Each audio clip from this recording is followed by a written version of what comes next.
Hello everyone, welcome to my channel unfold learning NCERT। आज मैं लेकर आई हूँ NCERT क्लास 11th का मैथमेटिक्स चैप्टर 9 स्ट्रेट लाइन की एक्सरसाइज 9.1 का सोल्यूशन वीडियो, जिसमें हम आज एक्सरसाइज सॉल्व करेंगे। इसका इंट्रोडक्शन पार्ट मैं ऑलरेडी अपने चैनल पेज पर अपलोड कर चुकी हूँ।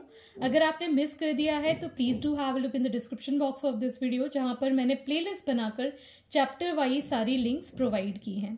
तो आइए स्टार्ट करते हैं क्वेश्चन नंबर 1 के साथ। Draw quadrilateral in the Cartesian plane whose vertices are -4, 5, 0, 7, 5, -5 and -4, -2। Also find its area. तो ये मैंने कार्टेशियन यहाँ पर बना लिया है plane. This is X axis and this is Y axis. ठीक, तो हमको वर्टिसेस यहाँ पर मार्क करना है, दैट इज -4, 5। -4 मतलब एक्स एक्सिस में -4 एंड 5 मतलब वाई एक्सिस में समवेयर हियर। This is -4, 5। फिर है 0, 7, यहाँ कहीं पर आएगा ये 0, 7। फिर है 5, -5, ये 5 और ये -5 somewhere here. This is 5, -5. Next we have -4, -2, यहाँ कहीं पे -4, -2। ठीक है, तो अब इसको जोड़ के जो बनेगा दैट इज अ क्वाड्रिलेटरल। तो हम इस पॉइंट्स को जोड़ देते हैं। ठीक, अब ये जो हमें क्वाड्रिलेटरल ऑब्टेन हुआ है इसको हम मार्क कर लेते हैं A, B, C और D। ठीक है, तो ये हमको ऑब्टेन हुआ है क्वाड्रिलेटरल ABCD। अब हमको इसको एरिया निकालना है। तो एरिया हम सिंपल प्लेन फिगर्स में, जैसे कि रेक्टेंगल हो गया, ट्रेपीजियम हो गया, स्क्वायर हो गया, इनके हम डायरेक्टली फॉर्मूला अप्लाई करके वैल्यूज फाइंड कर सकते हैं। लेकिन जब भी आपको 4 साइड अनइक्वल साइड्स का कोई क्वाड्रिलेटरल मिलता है तो उसके लिए हम क्या करते हैं, इसको 2 ट्रायंगल्स में डिवाइड कर देते हैं bye joining it's opposite sides. ठीक है, तो हमने यहाँ पर ये डायगोनल ड्रॉ कर दिया है और इस क्वाड्रिलेटरल को 2 पार्ट में डिवाइड कर दिया है। तो हम यहाँ लिख पाएंगे area of quadrilateral ABCD is equal to area of triangle ABC। मतलब हमको एक ये ट्रायंगल का एरिया फाइंड करना है, ठीक, और दूसरा ये ट्रायंगल का एरिया हमको फाइंड करना है, plus area of triangle ACD। ठीक, तो पहले हम इन दोनों का अलग अलग एरिया डिटरमाइन करेंगे। तो पहले मैं फाइंड करूंगी एरिया ऑफ ट्रायंगल ABC। तो जैसे कि हम इंट्रोडक्शन पार्ट में देख चुके हैं कि अगर हमारे पास कोऑर्डिनेट्स अवेलेबल हैं 3 एंड्स के किसी भी ट्रायंगल के, तो हम उससे डायरेक्टली कोऑर्डिनेट्स के थ्रू एरिया फाइंड कर सकते हैं। तो उसका फॉर्मूला मैं यहाँ पर आपको रिकॉल करके बता देती हूँ।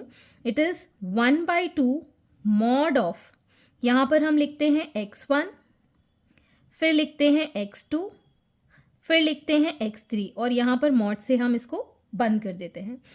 मॉड या फिर एब्सोल्यूट का मतलब ये होता है कि हमारी जो वैल्यू आएगी तो वो मॉड के जब बाहर आएगी it will always be positive, क्योंकि एरिया है, एरिया कभी भी नेगेटिव में नहीं हो सकता है, इट शुड बी पॉजिटिव। तो हम यहाँ पर मॉडुलस फाइंड करेंगे, फिर हम ब्रैकेट लगा देते हैं। ठीक, और हमारे पास 3 उसके वर्टिसेस हैं, तो तीनों वर्टिसेस 1, 2, 3 अगर हम लेते हैं तो 1 के बाद आता है 2, तो y2 माइनस y3, 2 के बाद आता है 3, तो 1, 2, 3 इस तरीके से करेंगे। और y का यहाँ पर हमको डिफरेंस लिखना होता है। x2 है तो यहाँ पर हम लिखेंगे 3 और 3 के बाद वापस 1, सो y3 माइनस y1। x3 के साथ हमारे पास आ जाएगा, 3 के बाद आएगा 1 माइनस 2। ठीक है, तो फॉर्मूला याद रखने की टेक्निक आपको अब समझ में आ गई होगी। तो अब यहाँ पर 1, 2, 3 आप अपनी कन्वीनियंस के हिसाब से ले सकते हैं। ए के कोऑर्डिनेट हमने 0,7 लिए थे, बी के कोऑर्डिनेट हमने -4,5 लिए थे और सी के कोऑर्डिनेट्स हमने -4, -2 लिए थे। ठीक है ना, तो इसको हम x1 y1 मान रहे हैं, इसको x2 y2 मान रहे हैं, इसको x3 y3 मान रहे हैं। ठीक, तो अब हम यहाँ पे वैल्यू पुट करेंगे। सो 1/2 mod of x1 is 0, y2 is 5 minus y3 is -2। सो -2 का मतलब हो गया minus minus +2 plus x2 is -4, y3 की वैल्यू है -2 minus y1 that is 7। y3 की वैल्यू है हमारे पास -2, सॉरी x3 की वैल्यू है -4, y1 की वैल्यू है 7 माइनस y2 इज 5। ठीक, मॉडुलस लगा दिया।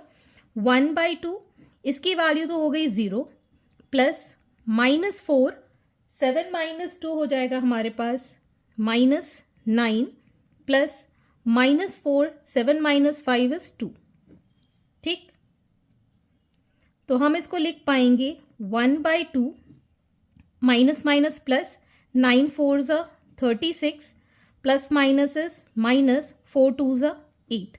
So it will become 28/2 which is 14 square units। तो हमको यहाँ पर कोई सेंटीमीटर मीटर कुछ नहीं गिवन है, तो इसको हम यूनिट्स बस लिखेंगे, square units.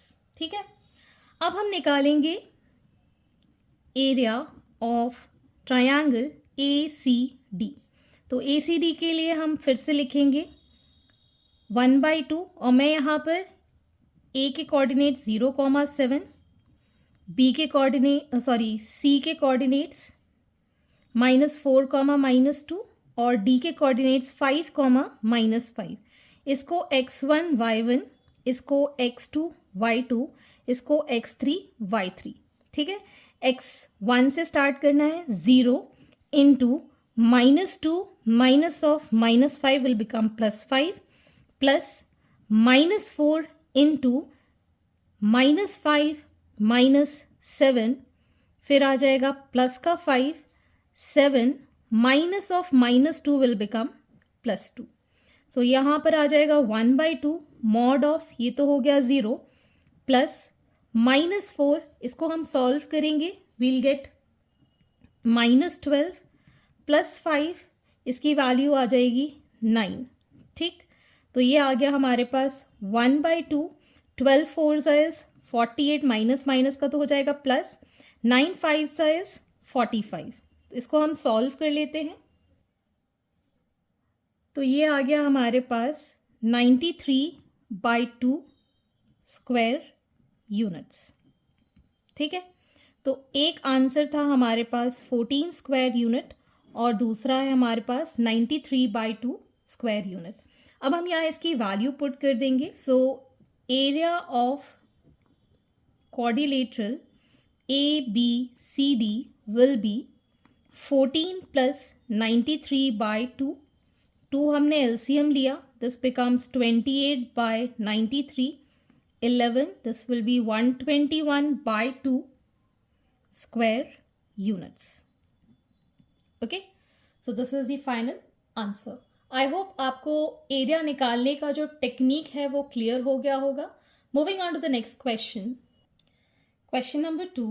The base of an equilateral triangle with side 2A lies along the y-axis such that the midpoint of the base is at the origin. Find the vertices of the triangle.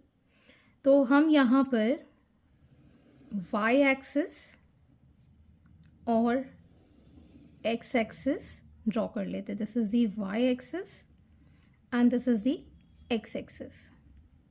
ठीक है, तो equilateral triangle with side 2A lie on the Y axis. Along the Y axis का मतलब है कि ये Y axis पे लाई कर रहा है। ठीक है ना, तो हम कोई भी एक साइड मान लेते हैं कि ये यहाँ पर, ठीक है ना, ये वाली साइड जो है यहाँ पर ये लाई कर रही है वाई एक्सिस पे। ठीक, जिसकी लेंथ कितनी है 2A, और यहाँ से लेके यहाँ तक और यहाँ से लेके यहाँ तक, ठीक है। ये भी 2a है, ये भी 2a है, such that mid point of the base is at origin. तो ये इसका मिड पॉइंट अगर o है, ठीक, तो मिड पॉइंट है तो ये डिवाइड हो जाएगा a में और ये भी डिवाइड हो जाएगा a में। मार्किंग कर देते हैं इसकी a b c, ठीक है। This is a equilateral triangle, सारी साइड्स इक्वल हैं और यहाँ पर हमने एक साइड a निकाल दी है, दूसरी साइड 2a है और ये ओरिजिन पे लाई कर रहा है as a mid point of its base, ठीक। तो अब सबसे पहले यहाँ पर हमको कोऑर्डिनेट्स फाइंड करने हैं। तो ये जो y एक्सिस पे लाई कर रहा है तो इसका जो x एक्सिस होगा वो तो 0 होगा, यहाँ पर भी इसका x एक्सिस 0 होगा। डिस्टेंस यहाँ पर a है तो ये a मिलेगा हमको y एक्सिस में, लेकिन ये नीचे की साइड में है x एक्सिस के तो इसके कोऑर्डिनेट्स हो जाएंगे -a फॉर y एक्सिस, ठीक है। पॉजिटिव है तो 0, a और नेगेटिव y एक्सिस में है तो 0, -a। तो अब ये लाई कर रहा है x एक्सिस में क्योंकि ये मिड पॉइंट है यहाँ पर इक्विलेटरल ट्रायंगल का। x एक्सिस में y की वैल्यू 0 हो जाएगी, ठीक है ना। अब यहाँ पर हमको ये x कोऑर्डिनेट फाइंड करना है। इफ OA इज दी, इसका एल्टीट्यूड है तो ये कितना बना रहा होगा एंगल ओरिजिन के साथ 90 डिग्री, ठीक है। तो अब हम इसमें पाइथागोरस थ्योरम लगा सकते हैं। So in triangle ABO by the Pythagoras theorem AB square is equal to BO square plus AO square. AB is 2A का square, OB is A square and AO square. तो ये आ जाएगा हमारे पास 4A square, इसको हम इस side ले जाएंगे A square, this is AO square. So AO is 3A square का रूट विच इज √3a। तो मतलब हमने यहाँ पर इसका कोऑर्डिनेट निकाल दिया √3a। तो a के कोऑर्डिनेट्स आ गए √3a, 0, b के कोऑर्डिनेट्स आ गए 0, a एंड c के कोऑर्डिनेट्स आ गए हैं 0, -a। तो ये तो हो गया हमारे पास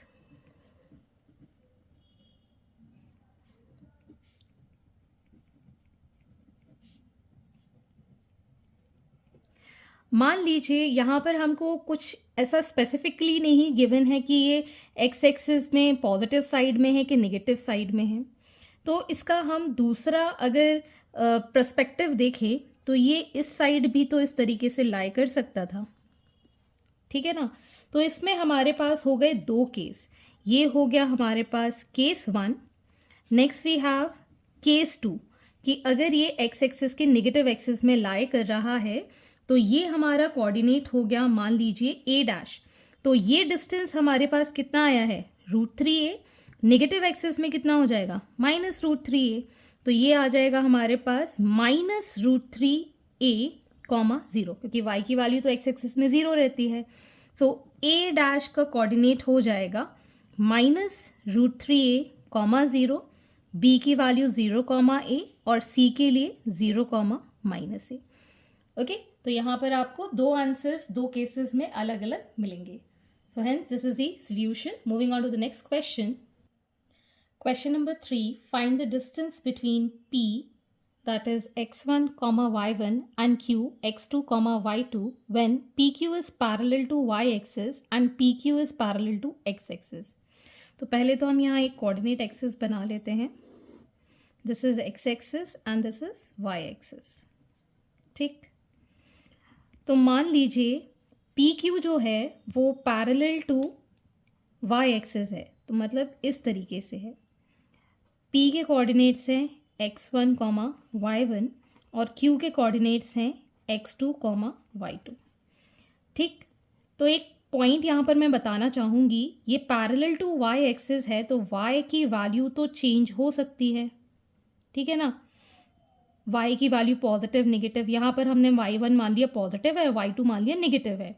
ये ऊपर भी जा सकता था तो पॉजिटिव हो सकता था, मतलब इन दोनों की वैल्यू तो चेंज हो सकती है। लेकिन अगर हम x1 में इसके कोऑर्डिनेट्स अगर लिखें, दिस इज़ 1, 2, 3, 4, 5, 6, तो यहाँ पर कोऑर्डिनेट्स क्या लिखेंगे, दैट इज़ 4, समथिंग और नीचे भी हम क्या लिखेंगे 4 कॉमा समथिंग, ठीक है ना, 4 कॉमा समथिंग लिखेंगे। मतलब अगर मान लीजिए यहाँ पे 1 2 3 4 5 है तो यहाँ हम 5 लिखेंगे, और 1 2 3 4 -5 है तो यहाँ पे 4 कॉमा -5 लिखेंगे। तो ये जो कोऑर्डिनेट है x1 और x2 वो कैसे हैं, इक्वल आ रहे हैं, है ना। तो सबसे पहले हम यहाँ पर डिस्टेंस फॉर्मूला देख लेते हैं। डिस्टेंस फॉर्मूला क्या कहता है, that is under root of, अगर ये दो पॉइंट हैं तो हम लिखेंगे x2 माइनस x1 का whole square plus y2 minus y1 का होल स्क्वायर। तो फर्स्ट केस में जो पी क्यू पैरेलल है टू y एक्सिस, इसके अंदर x1 is equal to x2 हमको समझ में आ रहा है, ठीक है ना। तो पी क्यू की डिस्टेंस जो होगा that will be under root of x1 और x2 इक्वल हो गए तो x1 माइनस x1 का होल स्क्वायर लिखेंगे एंड y2 माइनस y1 का होल स्क्वायर लिखेंगे। तो ये पार्ट कितना हो जाएगा 0 and it will be under root of y2 square minus y1 square which is equal to y2 minus y1 square root जब हम निकाल देंगे, ठीक है। सो ये आपका जो डिस्टेंस है this is for the parallel to y axis. अब अगर हमको पैरेलल टू x एक्सिस निकालना है तो इस तरीके से हमने एक parallel to x axis line देख ली, ठीक है। तो अब यहाँ पर देख सकते हैं कि y की वैल्यू जो होगी वो फिक्स हो जाएगी, ठीक है ना। ये है x1 y1 और ये है आपका x2 y2, ठीक है। तो ये आपके पास मान लीजिए p है और ये q है। तो यहाँ पर अगर इसकी वैल्यू कितनी है -3, तो y1 में भी ये -3 जाएगा और y2 में भी ये -3 जाएगा, लेकिन x1 की वैल्यू और x2 की वैल्यू चेंज होती रहेगी, ठीक है ना। तो इसी केस को अब हम यहाँ पर लिख सकते हैं सेकेंड वाले में कि अगर पैरेलल टू x एक्सिस होगा तो y1 की वैल्यू y2 के इक्वल हो जाएगी, ठीक है ना। तो P Q distance will be equal to under root of x2 minus x1 का whole square plus y1 minus y1 का whole square, this becomes 0. So under root of x2 minus x1 का whole square we get x2 minus x1.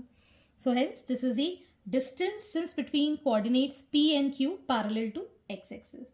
और यहाँ पर आपको positive value ही लेनी पड़ेगी, इसलिए हम यहाँ एब्सोल्यूट लगाएंगे क्योंकि डिस्टेंस कभी भी नेगेटिव में नहीं होता है। तो आपको आंसर में एब्सोल्यूट लगाना मैंडेटरी है ताकि आपको समझ में आए कि जो डिस्टेंस है वो हमेशा हम पॉजिटिव में ही लेते हैं।